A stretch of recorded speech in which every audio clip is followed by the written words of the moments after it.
My sister's family broke into the house. My grandfather left me moved their furniture in and told their kids it was their new home. So I called the police and realized it was only the first step of a bigger plan. 2 years ago, my grandfather passed away. We were incredibly close. I spent every summer with him at his beach house growing up, and even as an adult, I'd visit him regularly. He taught me to surf, showed me the best hidden spots along the coast, and we'd spend hours talking about life while watching the sunset from his deck. When his will was read, I was shocked to learn he'd left me the beach house. Along with the deed came a handwritten letter that I still keep in my nightstand. In it, he wrote about how he'd watched me find peace in that house, how the ocean seemed to heal something in me, and how he wanted me to always have that sanctuary.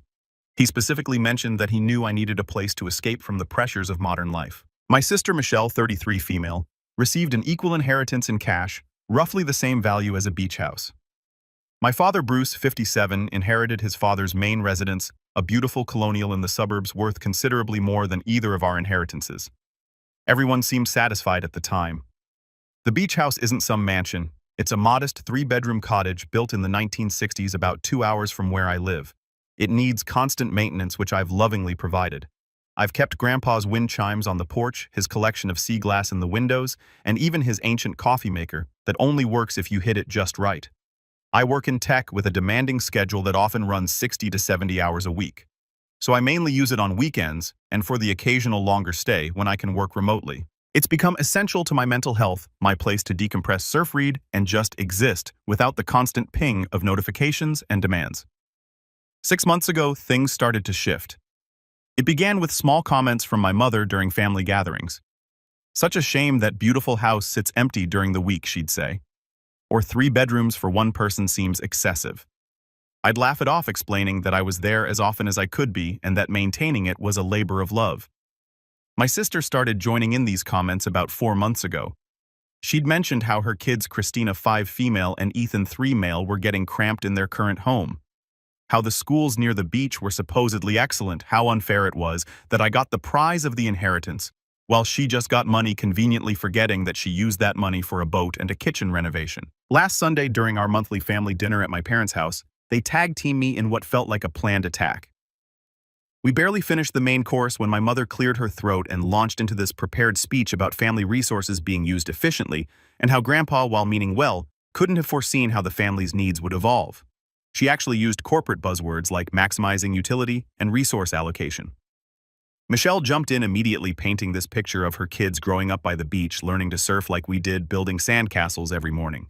Her husband Jason, 32 male, chimed in with research he'd apparently done on the local schools, showing me rankings on his phone, and talking about how the sea air would be so good for Christina's asthma, a condition I'd never heard her mention before. The culmination was my mother suggesting that I should either gift the house to Michelle or sell it to her for a family discount of about 40% below market value. When I asked why Michelle couldn't just buy a beach house with her inheritance money, Jason actually laughed and said she'd already spent it on responsible family investments. I pointed out that a boat he uses twice a year and a kitchen renovation aren't exactly necessities, especially when they could have sold a boat to fund a beach house if that's what they really wanted. I reminded them that Grandpa left specific instructions in his will that he wanted me to have that house. I even offered to read them his letter, though that felt too personal to share. My mother's response chilled me. Dad was getting sentimental at the end. He wasn't thinking clearly about what's best for the family's future. When I firmly said no, Michelle accused me of being selfish, saying I just use it as a bachelorette pad for weekend parties, which is laughable to anyone who knows me. My idea of a wild weekend is reading 3 books and falling asleep on the deck at 9 p.m. My mother shook her head and said she was disappointed in my lack of family values and my inability to see the bigger picture. My father Bruce, 57 male, who had been silent during dinner, later pulled me aside in the kitchen. He said he understood why I wanted to keep the house, but asked if I'd consider some kind of timeshare arrangement. Maybe they could have it during the summer months when the kids are off school, he suggested. When I pointed out that summer is when I use it most, he sighed and said I was putting him in an impossible position. Even my boyfriend, Luke, 29 male, who's usually completely supportive, asked on the drive home if maybe I was being too rigid. He knows how much the house means to me. He's seen me there, seen how my entire demeanor changes when we cross the bridge onto the island. But he also wondered if there was some compromise that could keep the family peace. I felt betrayed that even he was suggesting I should consider giving up my sanctuary. That night, I couldn't sleep. I kept thinking about all the mornings I'd watched the sunrise from Grandpa's deck, coffee in hand, planning my day of surfing. The nights I'd spent there after brutal work weeks, slowly feeling human again. The weekend I spent there after my last relationship ended, walking the beach for hours and finally feeling like myself again. How can I explain to them that it's not just a house? It's where I go to remember who I am. Am I really the for wanting to keep my inherited property that was specifically left to me? The house means everything to me. It's not just about the property value or having a weekend getaway. It's about having a place where I can breathe, where I can exist without pretense or pressure. It's about honoring my grandfather's wishes and the bond we shared. But my entire family is making me feel like I'm some kind of selfish monster for not handing over my inheritance to my sister just because she chose to have kids. Update 1, posted 3 weeks later. Update. They're escalating, and I'm at my breaking point. I want to thank everyone who responded to my original post. The overwhelming consensus that I'm not the asshole gave me the confidence to stand firm, though I've been second-guessing myself constantly. Your comments about family entitlement and honoring my grandfather's wishes really resonated. Unfortunately, things have escalated beyond what I could have imagined. 2 weeks ago, I left work early on Friday around 2 p.m. instead of my usual 7 p.m. because I'd had a particularly brutal week and just needed to get to the beach house. The entire drive, I felt my shoulders slowly relaxing, looking forward to my weekend routine. Arrive, open all the windows to let the sea air in, make a simple dinner, and fall asleep to the sound of waves. As I turned onto the coastal road, I noticed the increased traffic but didn't think much of it. Tourist season was starting, but when I pulled up to my house, my stomach dropped. My mother's BMW was in the driveway along with Michelle's SUV and Jason's sedan. My spot where I always park in the shade of the old oak tree Grandpa planted was blocked. I sat in my car for a moment trying to process what I was seeing. Through the windows, I could see movement inside my house. The front door was wide open, Grandpa's wind chimes singing in the breeze as if nothing was wrong. When I walked in, the scene was surreal. My mother was at the dining table with papers spread out in front of her. Michelle and Jason were in the kitchen, Jason cooking with my pans while Michelle opened a beer for my fridge. The kids were in the living room, toys scattered everywhere, watching cartoons on my TV. They'd even moved some of the furniture around. My mother looked up casually and said, "Jamie, good, you're here. We're having a family meeting about the beach house situation." I thought neutral ground would be best for a productive discussion. "Neutral ground?" I sputtered. "This is my house." Jason turned from the stove with a smile that didn't reach his eyes. "We're making tacos. There's plenty if you're hungry. I hope you don't mind, but your spice rack was a bit lacking, so I brought some from home." The audacity left me speechless. My niece Christina ran up to me holding one of Grandpa's old painted seashells I keep on the mantel. "Aunt Jamie, Mommy says this is going to be my room." She pointed to the guest room, the one with the ocean view that I use as my office, where I'd spent countless hours working remotely, finding inspiration in the horizon. I tried to stay calm. "Everyone needs to leave. This is trespassing." Michelle laughed. Actually laughed. "Trespassing? Where family? Mom has a key. Family doesn't trespass. They visit." "I changed the locks 4 weeks ago," I said slowly. "How did you get in?" My mother had the decency to look slightly uncomfortable. "Well, we still had the old key, and when we tried it, it didn't work, but the property management company in town remembered when Dad used them years ago. I explained this was a family emergency, that we were worried about you, and they helped us check on things." I was shaking with rage. Not only had they manipulated a local business that my grandfather had trusted for decades, but they'd essentially committed fraud to gain entry. "You lied to them to break into my house. We didn't break anything," my mother said defensively. They let us in with their master key, and we explained the situation. I noticed Jason's notebook. Then it was open to sketches of kid-friendly renovations, including removing Grandpa's built-in bookshelves to make room for toy storage. "You have 1 hour to leave," I said, my voice deadly calm, "or I'm calling the police." That's when my mother stood up. Her full height meant to be intimidating. "You would call the police on your own family. Your grandfather would be ashamed. He valued family above everything. He valued respect and boundaries." I shot back, "Which is why he left me this house, because he knew I'd take care of it, not treat it like I'm entitled to it." The situation deteriorated quickly. Jason started crying, saying I was traumatizing the children by threatening their parents. Michelle accused me of being exactly what's wrong with millennials, selfish, materialistic, and putting property over people. My mother pulled out her phone and called my father, putting him on speaker so he could talk sense into me.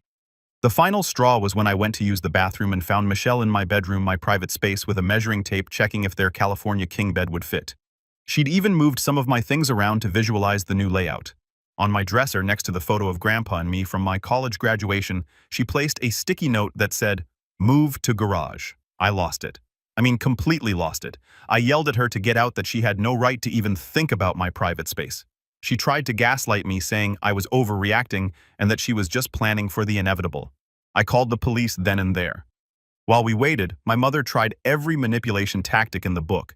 She talked about family legacy, about how Grandpa's house should be filled with children's laughter, about how I was choosing to be alone and bitter. Jason packed up his taco supplies with theatrical sighs, telling the kids that Aunt Jamie didn't want them there. Christina started crying, asking why I was being mean.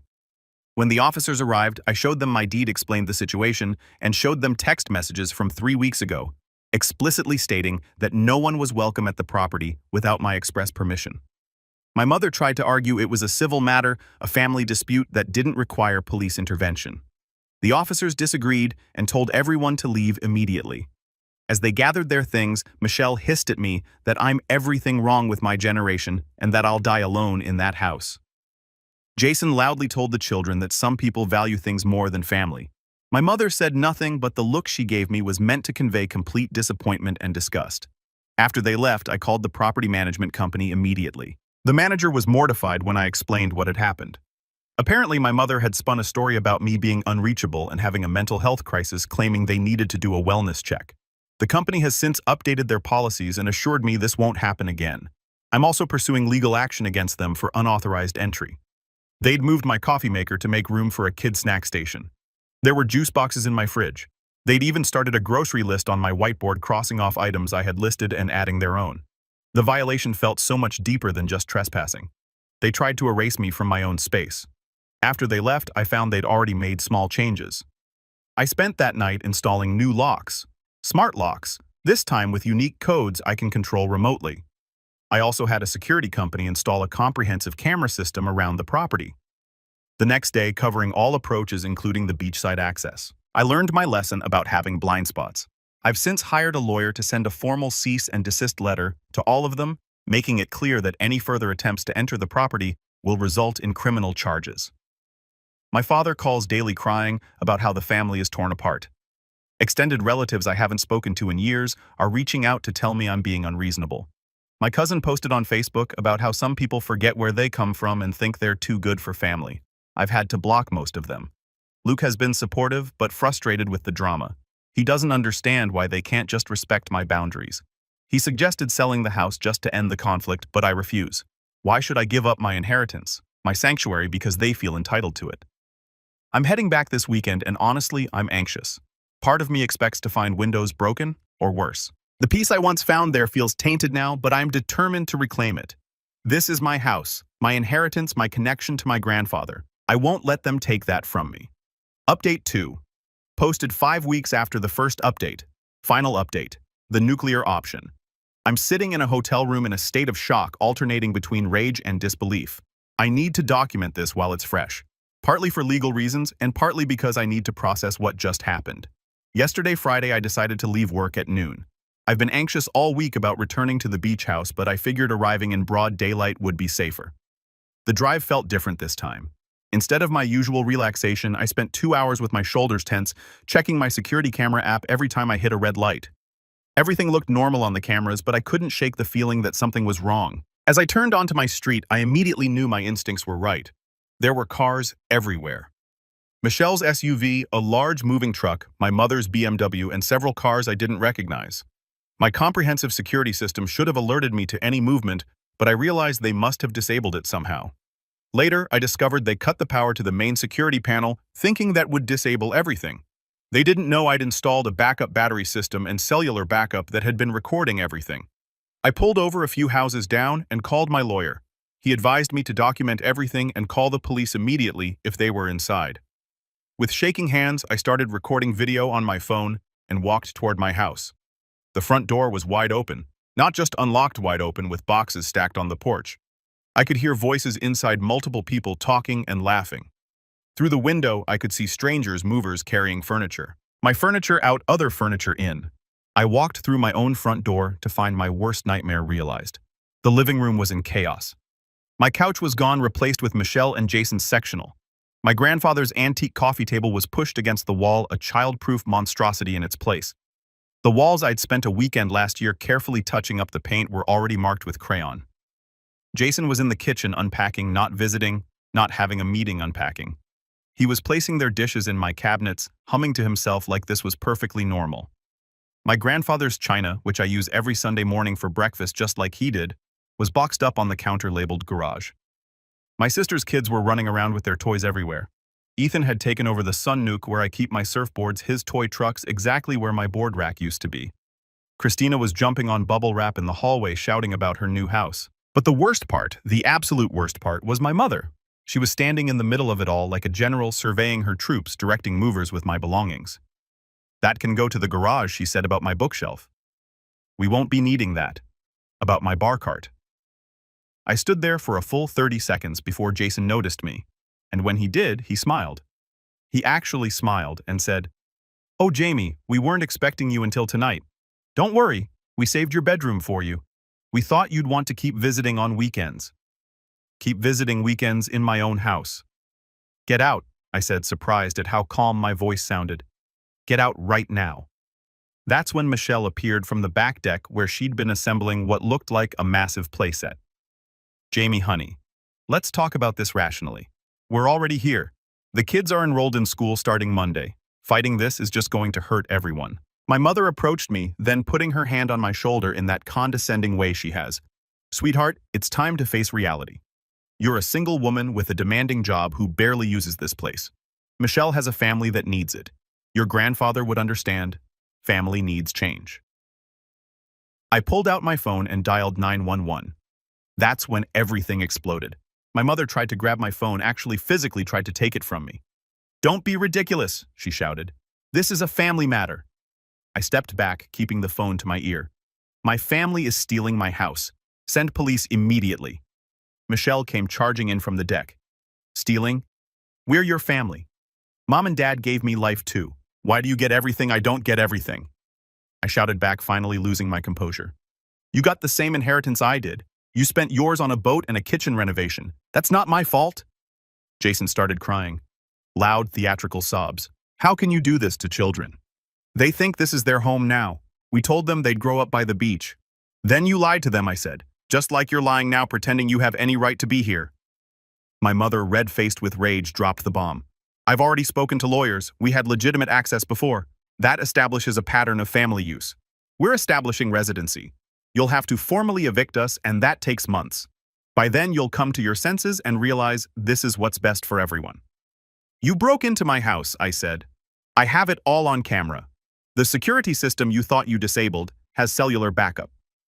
"Proved we had previous legitimate access," she countered, but I could see doubt creeping into her eyes. "The property management company confirmed we'd been here before as family." That's when I realized this wasn't a spur-of-the-moment decision.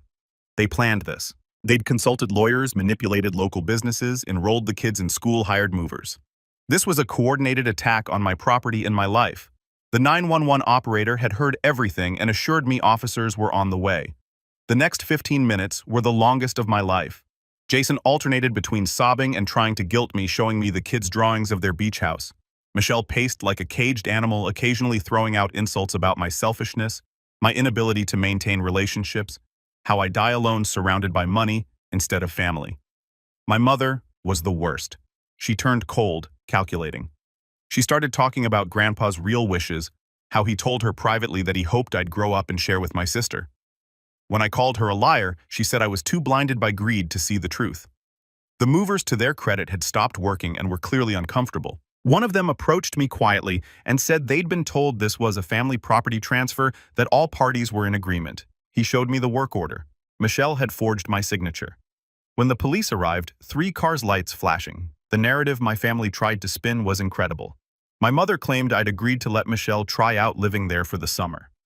Jason wailed about their children being made homeless. Michelle accused me of having rich girl syndrome and said I was probably on drugs to be acting so irrationally. I showed the officers my documentation, the deed, the cease and desist letter my lawyer had sent, text messages explicitly denying them access, and the security footage of them arriving with the moving truck. The forged signature on the moving company's paperwork sealed it. The lead officer told everyone they needed to leave immediately or face arrest for breaking and entering, criminal trespassing, and fraud. That's when my 3-year-old nephew, sweet Ethan, who I've always adored, ran up to me with tears streaming down his face. "Aunt Jamie, why are you stealing our house?" Mommy said. "You don't need it and we do. Don't you love us?" My heart broke. This innocent child had been weaponized against me. They'd filled his head with lies and now he thought I was the villain. I knelt down and said, "I love you very much, buddy. But this isn't your house. Your mommy made a mistake." Michelle yanked her son away from me. "Don't talk to him, Ethan. Aunt Jamie cares more about houses than family." As the police supervised their exit, the scene was chaos. Jason had to repack boxes while sobbing about school enrollment fees they'd lose. Michelle loaded her kids into the car loudly, telling them that some people are just selfish, and that's why they end up alone. My mother said nothing to me directly, but told the officers this was family business and I'd regret getting law enforcement involved. The movers had to reload everything and take it back. It took 3 hours to get everyone out and my belongings back in place. Well in place is generous. My house looked like a tornado had hit it. My furniture was scattered. My kitchen was in chaos. My personal items were stuffed in random boxes. After everyone left, I called the locksmith for an emergency visit. While waiting, I discovered the full extent of what they'd done. They'd forwarded mail to my address in Michelle's name. There were children's life preservers hanging in my shed. They'd installed child safety gates at the top and bottom of the stairs. In my office, my desk had been dismantled and pushed against the wall to make room for bunk beds that were halfway assembled. The locksmith installed new high-security locks that can't be picked or duplicated without my authorization. I also called a security company to install a comprehensive system with cameras covering every angle, motion sensors, and direct connection to local police. That night, I couldn't stay in the house. It felt violated like a crime scene. I drove to a hotel an hour away and finally broke down. Not just tears, full-body sobs. The house my grandfather left me, my sanctuary, had been turned into a battlefield.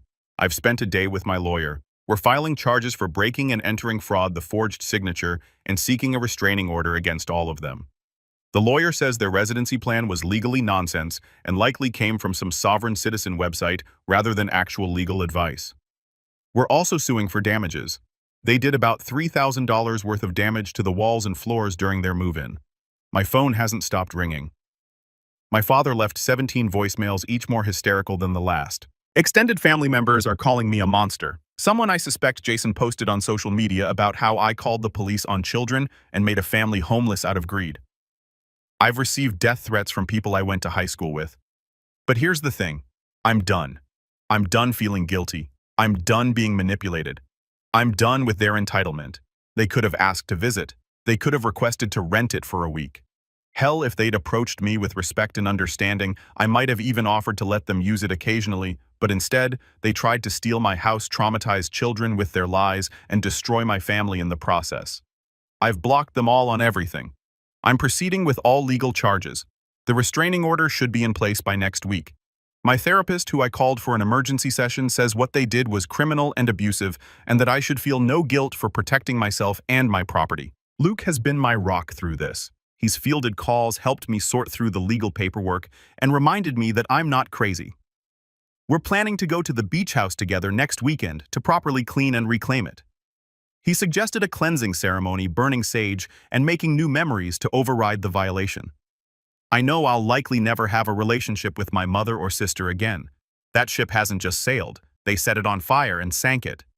My father might be salvageable someday, but not while he's enabling them. The extended family can think what they want. They've shown their true colors. My grandfather left me the house because he knew I cherish it, respect it, and find peace there. I failed to protect it once, but never again. It's mine legally and morally, and I'll be damned if I let anyone make me feel guilty for that. To anyone dealing with entitled family, document everything. Change your locks, install cameras, get a lawyer, and don't for 1 second feel guilty about protecting what's yours. Family isn't about blood. It's about respect, love, and boundaries. Anyone who tries to violate those isn't family worth having. Edit, additional thoughts and reflections. 2 weeks later, I've been getting a lot of messages asking for more details about the aftermath of my emotional journey, so I wanted to add some additional thoughts while everything is still fresh. The hardest part of this whole ordeal isn't the legal battles or even the family destruction.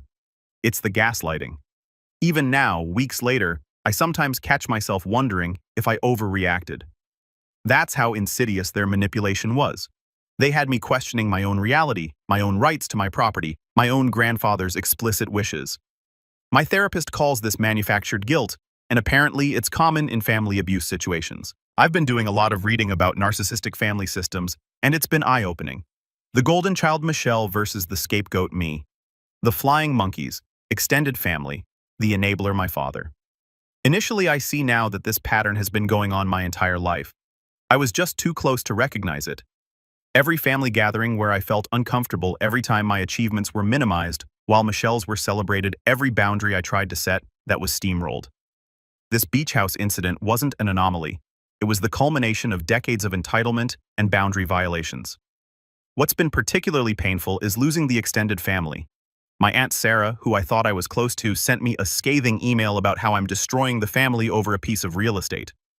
My cousin Marcus, who used to text me regularly, has gone completely silent. It's like they can't see past the surface narrative of mean single woman won't share with family with children to understand the deeper violation that occurred. But I've also discovered who my real support system is. My college roommate flew out from across the country just to sit with me and help me reorganize the house. My work friends have been incredible covering for me during court dates and sending care packages. Luke's family, who I was nervous to tell about all this drama, have been nothing but supportive. His mother actually said, "Good for you for standing up to bullies, even if they're family." The legal process has been both validating and exhausting. My lawyer says the criminal case is strong. The forgery alone could result in felony charges for Michelle. But she also warned me that family court cases can drag on for years and get very ugly. Michelle's lawyer has already tried to paint me as mentally unstable and vindictive. They're actually arguing that my obsession with the house proves I'm unfit to own property. The irony is breathtaking. I've started seeing patterns in how they operate. Michelle reached out to Luke directly last week, trying to get him to talk sense into me. When that didn't work, she contacted my boss at work, claiming I was having a mental breakdown and needed intervention. Fortunately, my boss knows me well enough to see through the manipulation, but it shows how far they're willing to go. The kids' situation weighs on me daily. I know Christina and Ethan don't understand what's happening. To them, their mom probably just said Aunt Jamie doesn't want us to live by the beach anymore.